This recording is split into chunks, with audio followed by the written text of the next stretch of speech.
దేవుడు నీకు ఏం చేయాలా? ఈరోజు నువ్వు బతుకున్నావంటే దేవుడేగా. నేను కొడుకుని అడిగా. ఏమడిగాడు? కొడుకుని అడిగా, కూతురునిచ్చాడు. సరే రెండో కానుపులో ఉంటుంది కదా, కొడుకు వస్తాడు ఈసారి అని చెప్పేసి నీతోటి ప్రార్థన చేయించుకున్నా, కొడుకు పుడతాడని. అని నువ్వు చెప్పలేదు అనుకో కొడుకు పుడతాడని. ఆ రెండో కానుపులో కొడుకు పుడతాడని నేను ఎంతో విశ్వాసంతో దేవుణ్ణి అబ్బో నిద్రలేవంగా ప్రార్థన చేస్తున్నా. దేవుడు నాకు అన్యాయం చేశాడు పాస్టర్ గారు. రెండో కానుపులో కూడా ఆడపిల్ల పుట్టింది, అందుకే దేవుడు నాకు వద్దన్నాడు. ఏంటంట?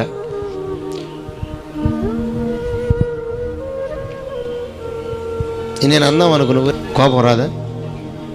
పెళ్లి చేసుకోవడానికి ఏమో ఆడపిల్ల కావాలా? పిల్లల